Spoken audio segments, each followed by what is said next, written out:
For decades, the world watched in awe as Michael Jackson changed music forever.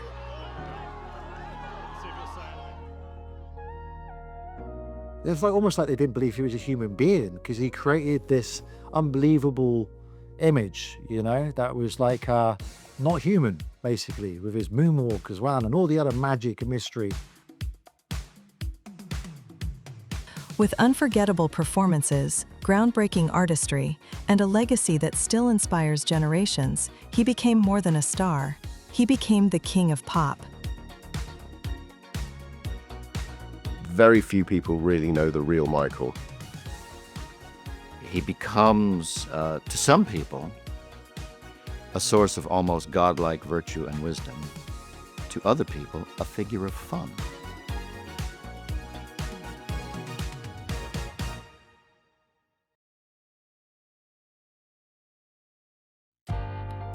Very occasionally in the music business, an artist arrives and you can't believe he or she is real.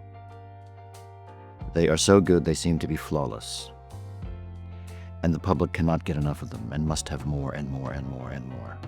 Elvis Presley was one of those. The Beatles were one of those acts. And Michael Jackson, as part of the Jackson 5, was one of those. Gary is a steel town outside Chicago. It was built on heavy industry and harder lives. In a modest two-bedroom house on Jackson Street, on August the 29th, 1958, Catherine and Joe Jackson welcomed their 8th child. They named him Michael Joseph Jackson, and he would become the most successful entertainer who ever lived. Catherine was a devout Jehovah's Witness and a gifted musician who played piano and clarinet and filled the home with song.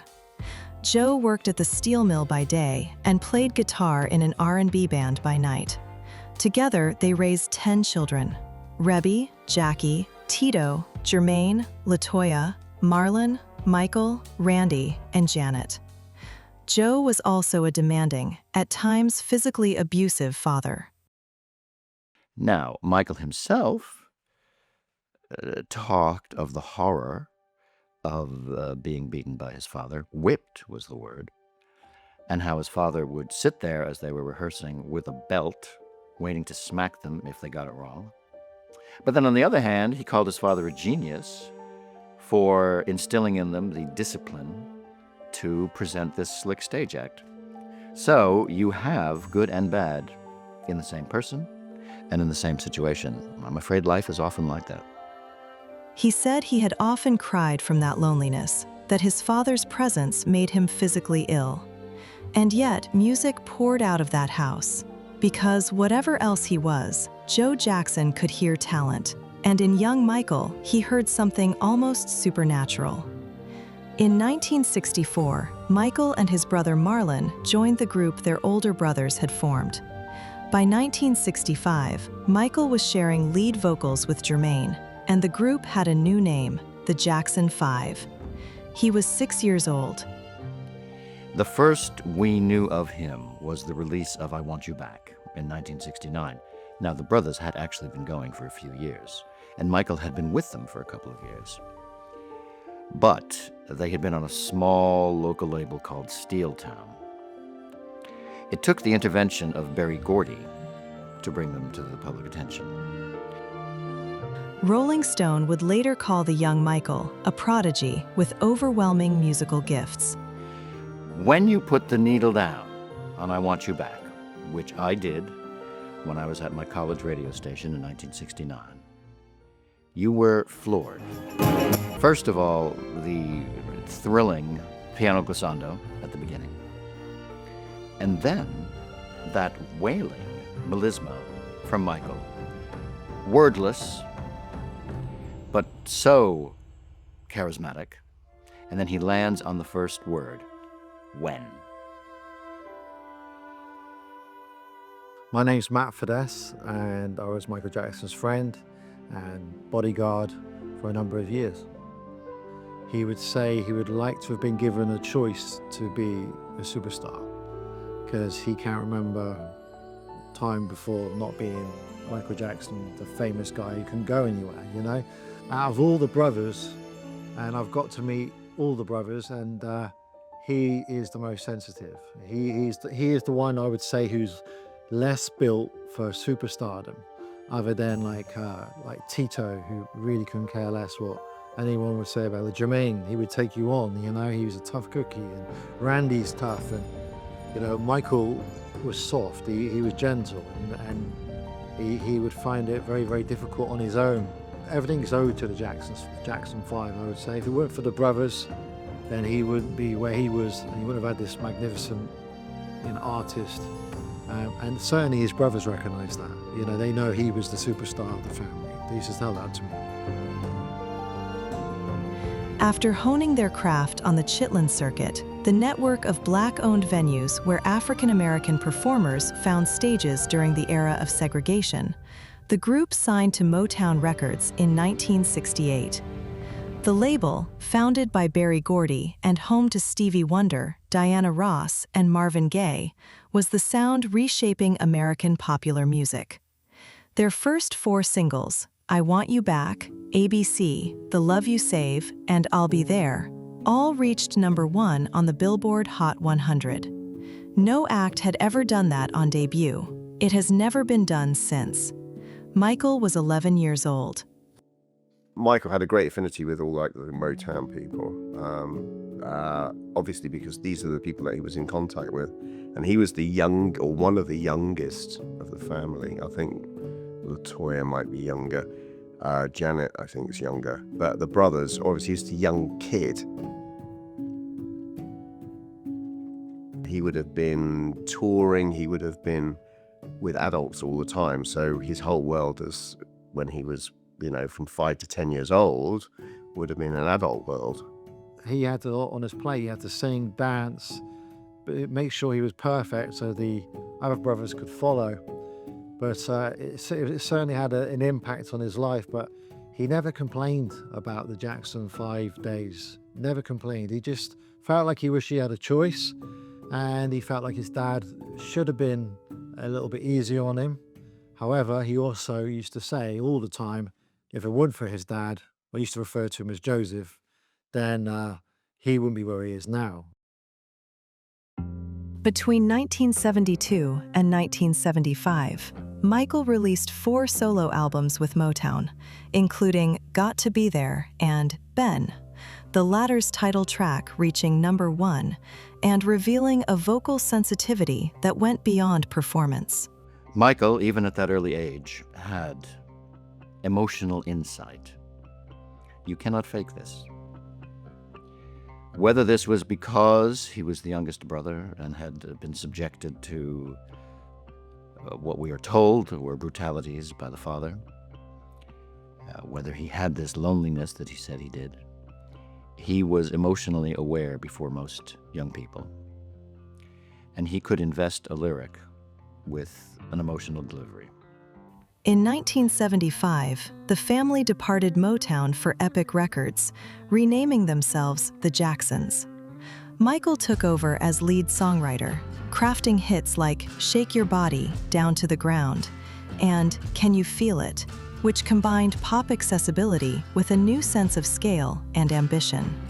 Quincy Jones, the following year, produces the album Off the Wall.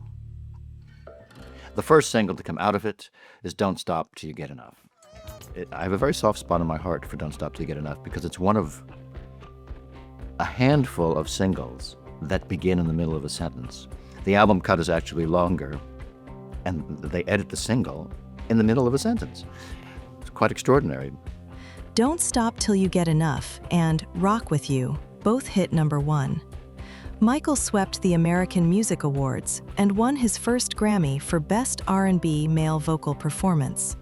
He then told Quincy Jones that it wasn't enough, that the world hadn't yet seen what he was truly capable of. He was 21, and he was right. Thriller was released on November 30th, 1982. It is the best-selling album of all time, between 66 and 110 million copies sold worldwide, as certified by the Guinness World Records.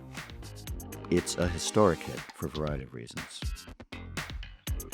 One is it forced MTV to play videos by black artists. The public loved it and wanted it, and MTV had to recant. And ever since then, of course, there have been black artists on MTV. 7 singles, every one a hit. Billie Jean, Beat It, Human Nature, Wanna Be Startin' Something, The Girl Is Mine, a duet with Paul McCartney, and the title track, a 14-minute short film directed by John Landis, featuring horror icon Vincent Price, that premiered on MTV in December 1983 and redefined the music video as an art form. This routine is famously performed by the most unlikely populations, such as that prison group in the Philippines, I think it was. We've got to give a little shout out here to Vincent Price, of course. Two-take wonder. Just ran it through once and then did it. Amazing. Then there was the moonwalk. On the Motown 25 anniversary television special, Michael performed Billie Jean live for the first time. He glided backward across the stage, as if gravity had ceased to apply to him. 40 million people watched. The NBC switchboard was overwhelmed with calls. Fred Astaire telephoned Michael the following morning and told him he was a hell of a mover. Now, he'd been taught the moonwalk by Jeffrey Daniels of the group Shalimar, but Michael Jackson had an incredible sense of showmanship. And he made this look like something impossible. No matter how many times you look at it and you try to deconstruct it, you can't, because the timing is impeccable. Thriller spent 37 weeks at #1. At the 1984 Grammy Awards, Michael won 8 in a single evening, a record that stood for decades.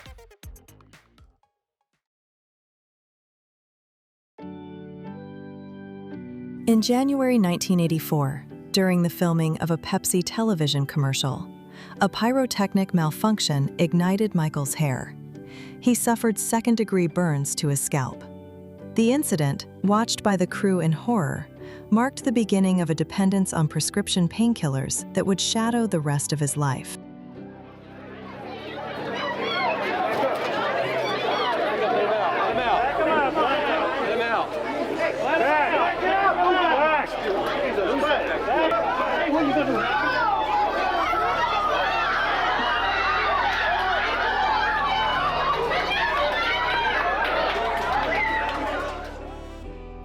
Pepsi settled for $1.5 million.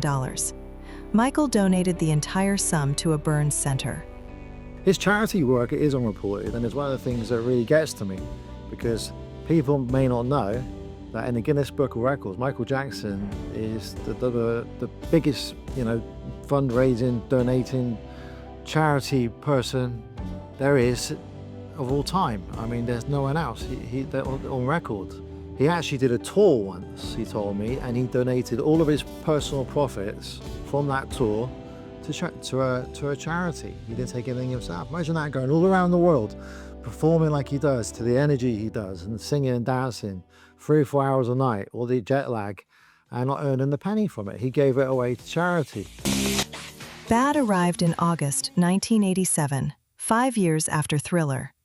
5 of its singles reached #1 on the Billboard Hot 100. The fans, as expected, were ecstatic. He must be the best man on earth to give you a show. He is terrific. Good dancer, good dancer. Dancer is fantastic. The audience was made up of people of all ages. Years old. Daughter, Yeah. 16, Yeah. up to my age. How old are you? 42. The staff around Michael depends on what he was doing. So if he went on tour, what would happen then is other staff would fly in from America. So makeup artists would fly in, and all different types of people would fly in there. So we would take up a whole floor. But sometimes it would just be myself, Mark and a few other friends, and that would be it, really. Bad is the last of the trilogy produced by Quincy Jones.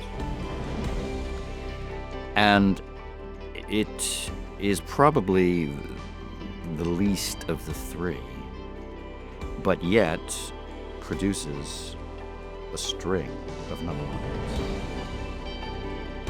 hits. They're not as memorable as the ones off of Thriller, with the exception of Man in the Mirror. Many people were shocked when Michael died that the first track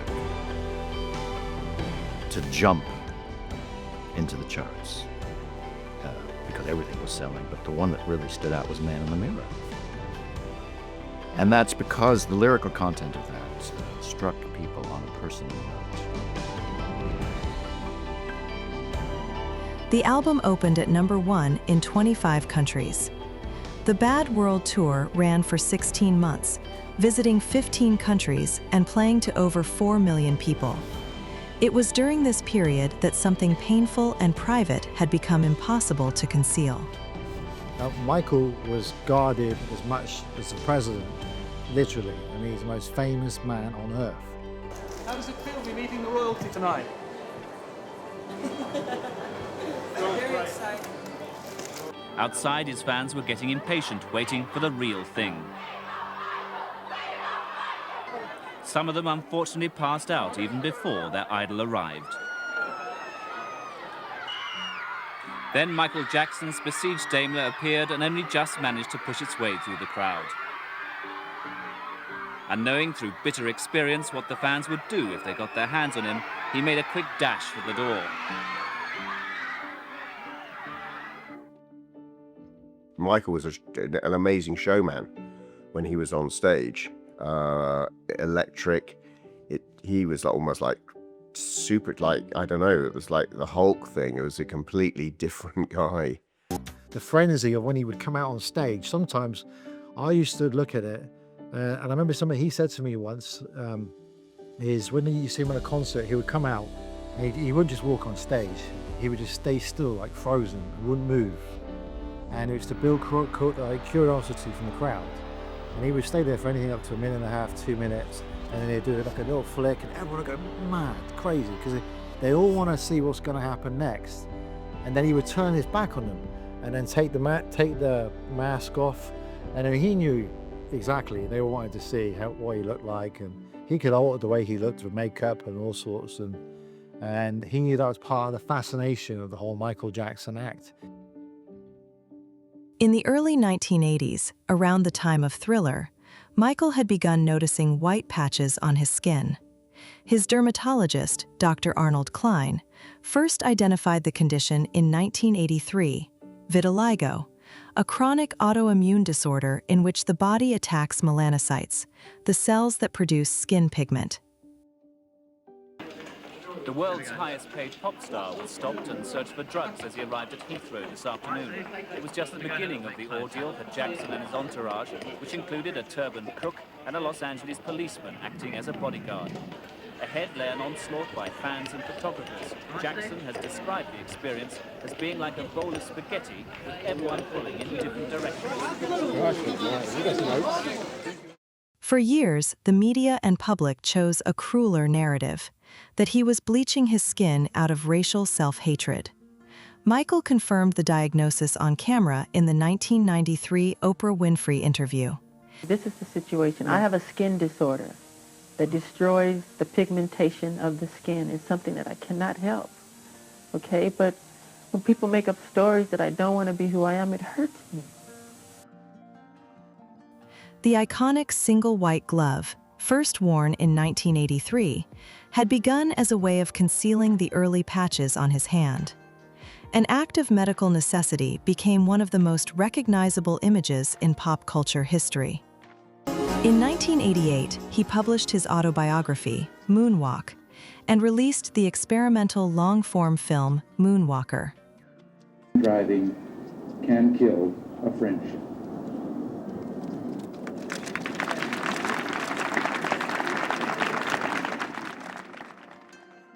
That same year, he purchased a sprawling property in the Santa Ynez Valley and named it Neverland, Michael was always very close to his roots and knew that he was very privileged, because in Neverland, just as you come in through the main gates on the left-hand side, there he recreated the house that he grew up in.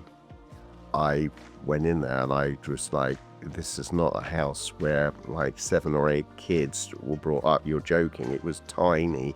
He said, yeah, because when he was in Gary, Indiana, I believe that's where it was, he said he wanted to always remember where he came from. The bills were outrageous, what it used to cost him. But Neverland was not really a home for him. That was somewhere he would return to go back and to show himself. And it was built really for sick children. He would have like Make-A-Wish Foundation, coach loads of kids, thousands would go through there every year. He was so lovely. He would always ask how I was. He always wanted to know what was going on in my life, at school, you know, what I was studying. So like if you went and saw him the next, you know, a few months later, he'd always remember everything you told him, because he would then ask you, you know, oh, you said that you were doing that, you know, the other week, whatever, how did it go? So it was never like, he wouldn't do it just for like small talk or to, you know, pretend like he was interested. Like he actually would genuinely like remember the conversations that you'd have. He actually preferred the company of children because they had no prejudices. They're total innocence. They didn't see color, black, white, whatever it was. All kids would play happily together in this, not even naive, it's just an innocence, which Michael absolutely loved. And Michael told me that when he wrote his music, he always wrote he tried to get into the mind of a 10 to 12-year-old. And that's how he wrote his stuff, through the eyes of the children. He just saw this wonderful innocence in children. These kids that usually sick kids from poor backgrounds would come in, and they were escorted like a school trip to Neverland, and they were just you know, it was just a great treat for these kids to come up, obviously to spend time at Michael Jackson, I suppose, but it was all done just not secretly, but it was done not as a publicity stunt. Yeah. He liked practical jokes and he was quite childlike himself.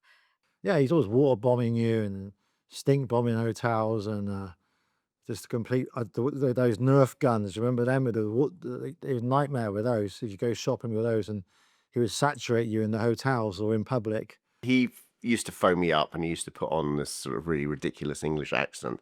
So I knew it was him immediately. And he used to call himself Mr. Jones. And he would put on the worst Cockney accent of ever since Dick Van Dyke was in Mary Poppins. And, you know, I immediately knew it was him. So I'd go along with it for a bit. I go, who is this? And Michael would go along and think, all right, he really doesn't know who this is. And obviously I always did, because it was terrible. He just wanted everyone to be happy. He just wanted everyone to be like loved and feel loved. And like he just didn't have a bad bone in his body, really.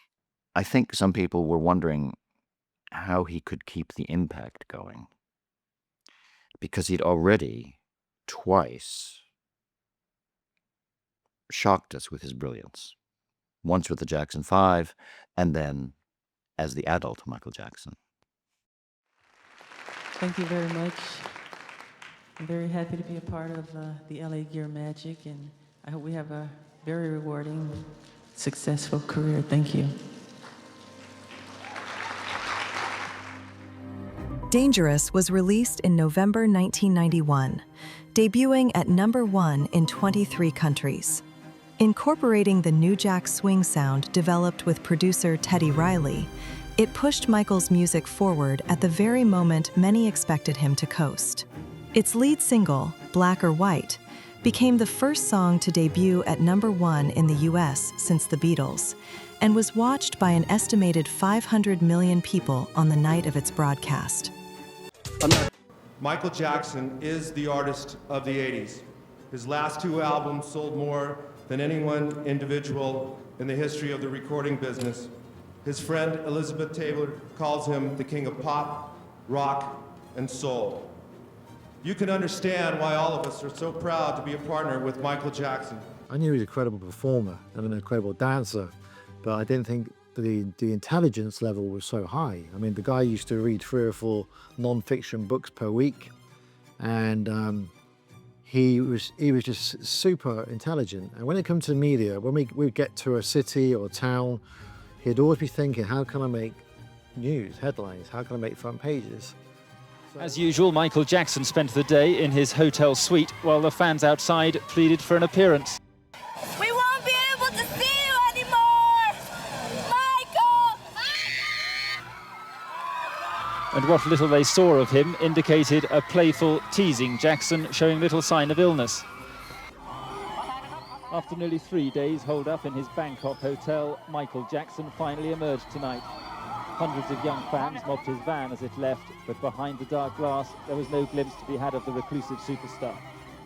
At the stadium, police were on hand to prevent fans getting close to Jackson as he arrived to perform his twice-postponed Bangkok concert. The show was a sellout.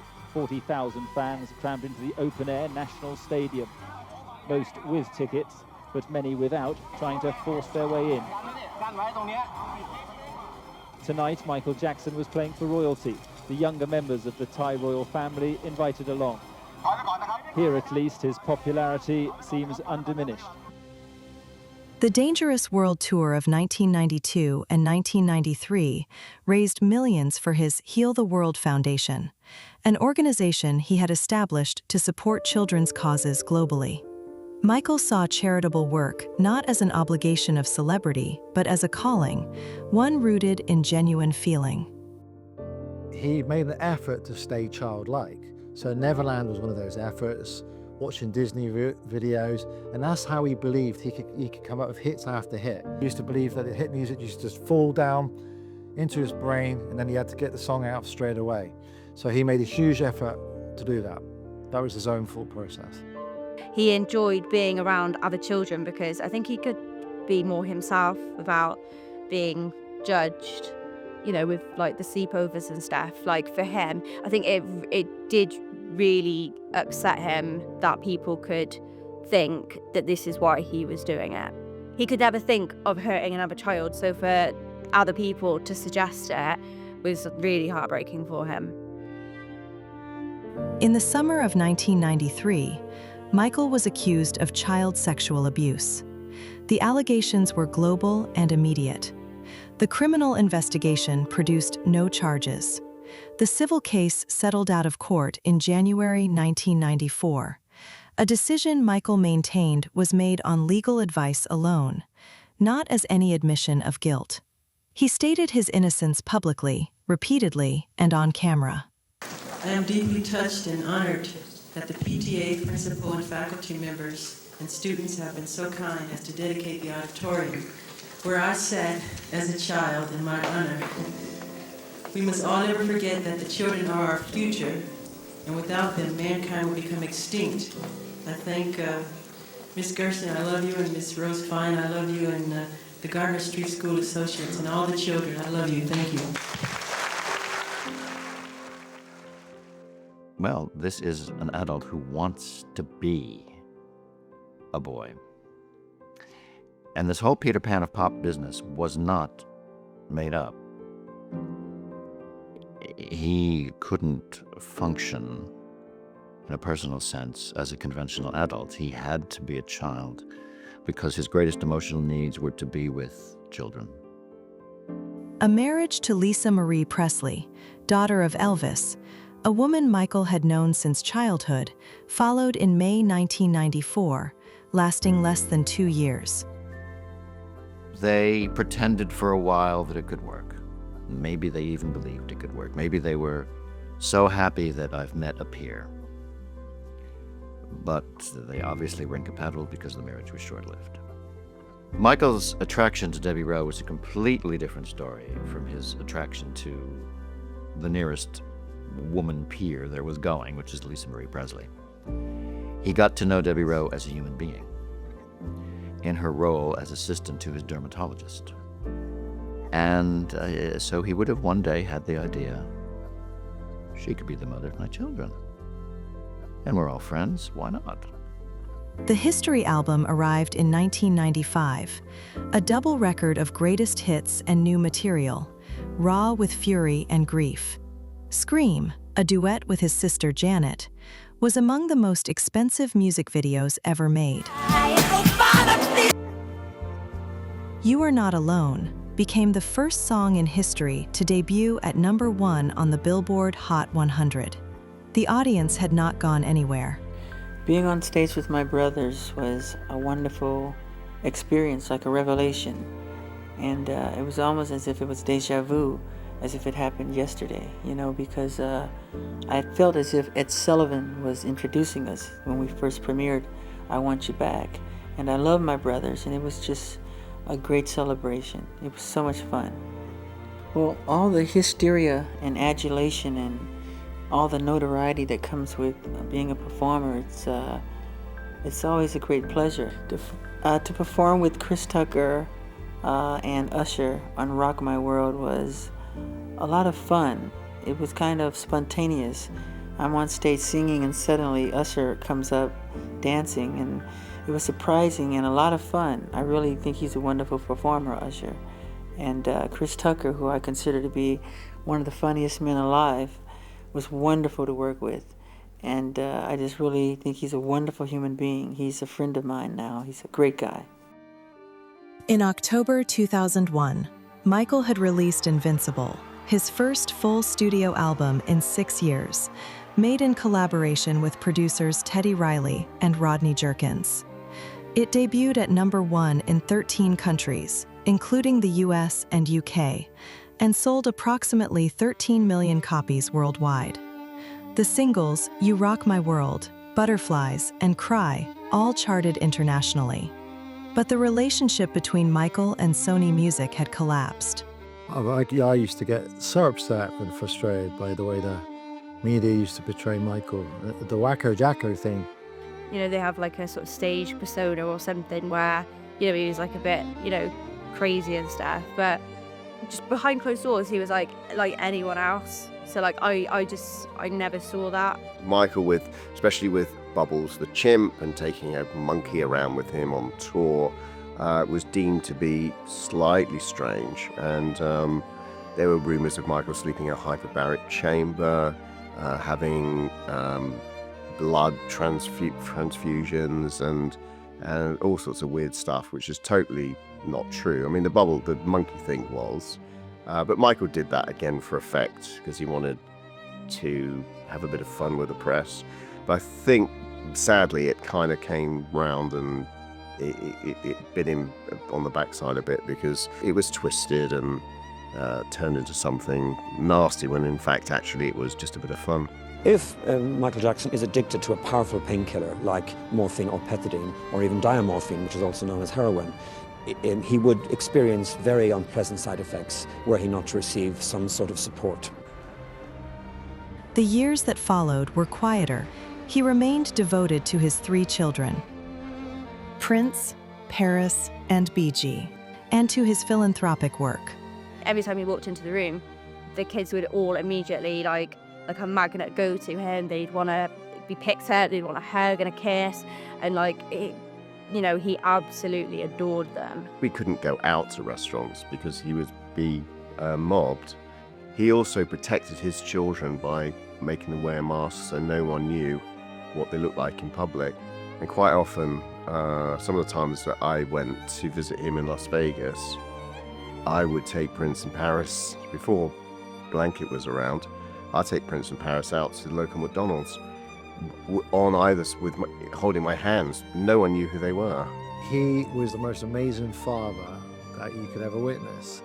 Now, he saw Joseph as a bad father. Whether that's true or not, I don't know. I only know what comes out of what Michael said. His brothers say something completely different. Sometimes, they didn't see him the same way. He was tough on them, but he got them out of that poverty and into California, and they all became household names and successful in their own right.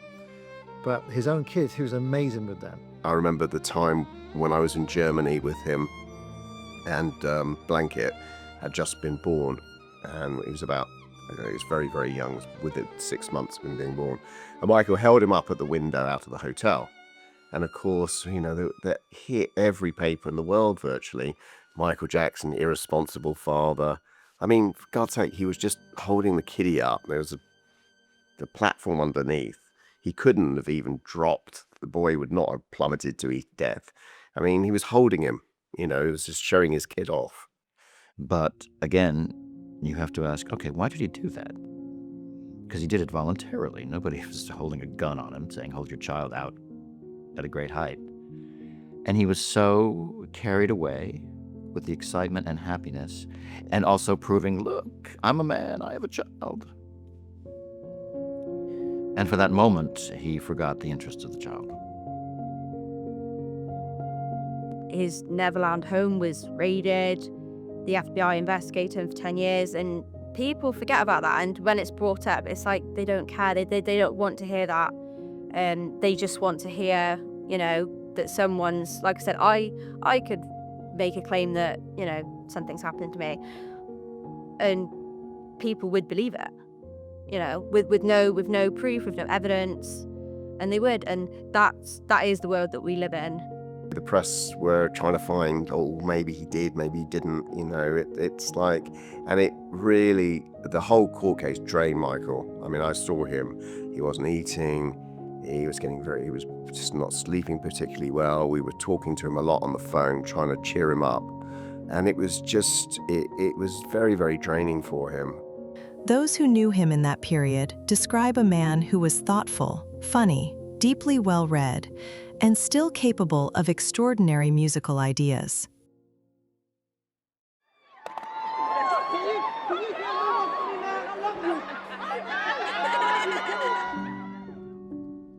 In March 2009, Michael announced a 50-date farewell concert series titled This Is It.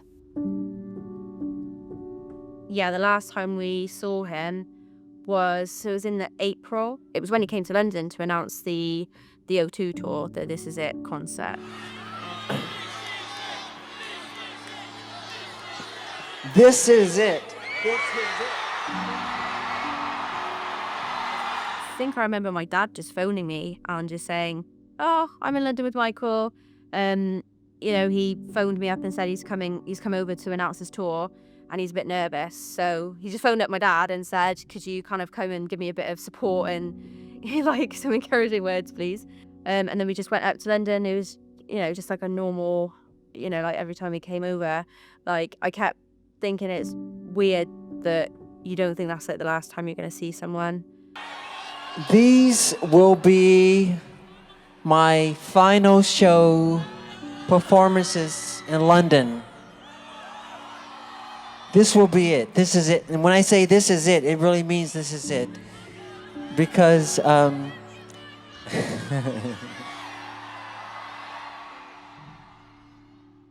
myself and Mark and Michael, we ate fish and chips. We talked about This Is It. He was terrified about This Is It, and also very tears in his eyes that he sold so many concerts so quickly. And all he was concerned about was his children. And he looked at Mark and said, I don't know how the public are going to receive me after the trial. He really felt people felt differently about him after the trial. You could sense that. you have to know that I love you so much.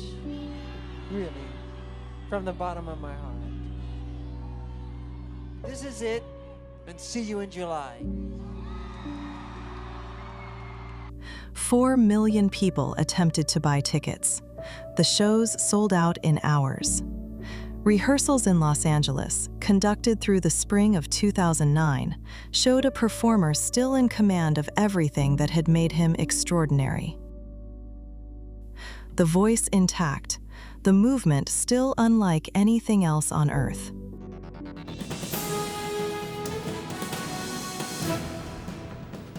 Good evening. We have breaking news for you tonight. The singer Michael Jackson is reported to have died from a heart attack.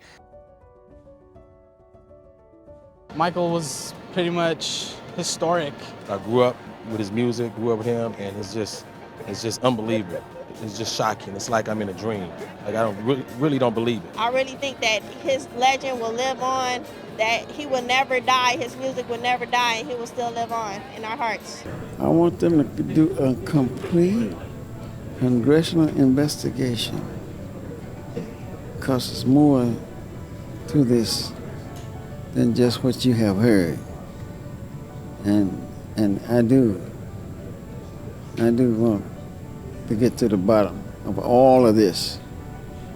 On June 25, 2009, Michael Jackson died at his rented home in Holmby Hills, Los Angeles. He was 50 years old. His personal physician, Dr. Conrad Murray, later convicted of involuntary manslaughter, had been administering the surgical anesthetic propofol as a sleep aid. On July 7th, a public memorial was held at the Staples Center. 17,000 people attended in person. More than 1 billion watched worldwide, one of the most watched events in the history of broadcasting. It's like almost like they didn't believe he was a human being, because he created this unbelievable image, you know, that was like not human, basically, with his moonwalk as well and all the other magic and mystery that went with it. And that's backfired on him. He's an easy target, given the fact that he was softly spoken in public. Yeah, you watch him in the business meeting, he's aggressive, he knew exactly what everything he was doing. We then enter this era where you have not the real person, Michael Jackson, but this projection, this character. He becomes, to some people, a source of almost godlike virtue and wisdom. To other people, a figure of fun. A lot of people don't want Michael Jackson to have just been a human being, but the fact is, when you look at him from the perspective of being a human being, he's more impressive because a human being did that. It's like Mozart or Paul McCartney or Shakespeare. How did these people do it? Michael was totally misunderstood by so many people because of the image that he portrayed. Very few people really know the real Michael. I was one of those lucky people to actually spend a lot of time with Michael and know the deeply sensitive, almost humble guy that he was. He was very respectful of any of his employees, people that worked for him. He was always very polite, and anybody that worked for him. And I used to talk to drivers, security people, bodyguards, chefs, and I would just say, what Michael is really, does he ever shout at you? Does he like tell you off? And he said, no, he's a joy to work for. Everyone that worked for Michael thought it was a pleasure to work. He was very respectful. 13 Grammy Awards, 13 #1 singles, the best-selling album of all time. Michael Jackson forever, baby. Long live you, Michael. The only artist inducted into the Rock and Roll Hall of Fame twice, once with the Jackson 5 in 1997, once as a solo performer in 2001. An estimated 750 million records sold worldwide. A Guinness World Record as the most successful entertainer of all time.